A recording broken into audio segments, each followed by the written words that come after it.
آج کے زمانے کے اعتبار سے ایک بڑی اہم چیز کی طرف توجہ دلانا مقصود ہے۔ وہ یہ ہے کہ دنیا میں سب سے بڑی نعمت اور سب سے قیمتی شے ہمارا ایمان ہے۔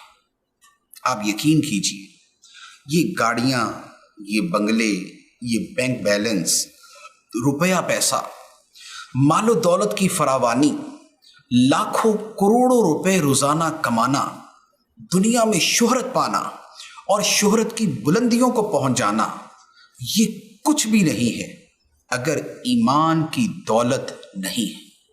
اور اگر ایمان ہے تو پھر خواہ دنیا کا ایک کپڑے کا ٹکڑا اور ایک دھجی بھی پاس نہ ہو، تب بھی دنیا کی سب سے بڑی دولت ضرور ہمارے پاس ہے۔ لیکن جیسے ہر دولت کو لوٹنے والے ڈاکو بھی ہوتے ہیں، چور بھی ہوتے ہیں، لٹیرے بھی ہوتے ہیں، غاصب بھی ہوتے ہیں، اسی طرح جب ایمان اتنی قیمتی چیز ہے، اتنی اہم چیز ہے، تو اسے لوٹنے والے اور اس پر ڈکیتی کرنے والے بھی کم نہیں ہیں۔ اور وہ کون ہیں؟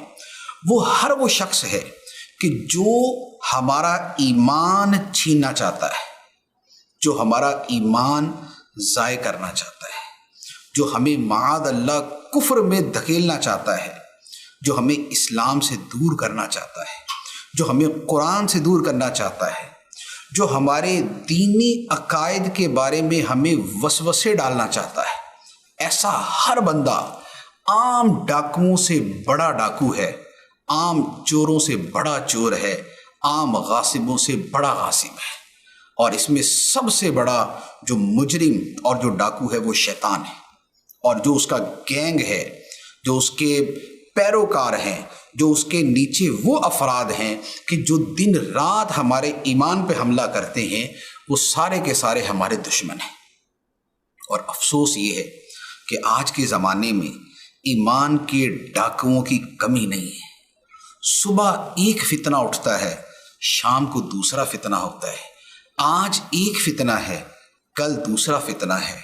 نبی کریم صلی اللہ علیہ وآلہ وسلم نے جو ارشاد فرمایا تھا کہ میں فتنوں کو ایسے دیکھ رہا ہوں کہ جیسے رات کے تاریک ٹکڑے ہیں اور فتنے آسمان سے برس رہے ہیں۔ آج کا زمانہ اسی کی ایک جھلک دکھاتا ہے۔ اخبار میں لکھنے والے دین کا مذاق اڑاتے ہیں، وہ دین کے شاعر کا مذاق اڑاتے ہیں، وہ دین کی تعلیمات پہ تبرہ کرتے ہیں، وہ شراب نوشی کی ترغیب دیتے ہیں، وہ شراب کی ترغیب پر مضامین لکھتے ہیں، دین کی بنیادی چیزوں کا مذاق اڑاتے ہیں۔ قرآن کی تعلیم کی بات ہو تو انہیں تکلیف شروع ہو جاتی ہے، قرآن کی تعلیم کی بات کرنا ان کی طبیعت پہ گراں گزرتا ہے، اسلام کی اور اسلام کی تعلیمات کی بات کرنا ان کے لیے بڑا تکلیف دہ ہو جاتا ہے۔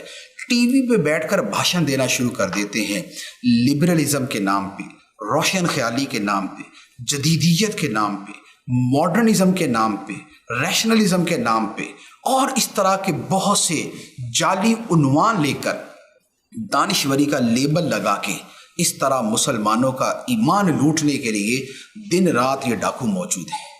اخباروں میں لکھ رہے ہیں، میگزین میں لکھ رہے ہیں، وہ فیس بک پر موجود ہیں، وہ آپ کو دیگر ذرائع سے میسیجز کرنے والے ہیں، وہ کتابیں لکھنے والے ہیں، وہ فلمیں بنانے والے ہیں، وہ اسلام مخالف ڈرامے بنانے والے ہیں، وہ حیا ختم کرنے والے کام کرنے والے ہیں، اور وہ رنگ برنگے ٹاپکس چھیڑ کر اس پر دنیا بھر کے دین دشمنوں کو بلا کر دعوت فکر اور دعوت گفتگو دینے والے ہیں۔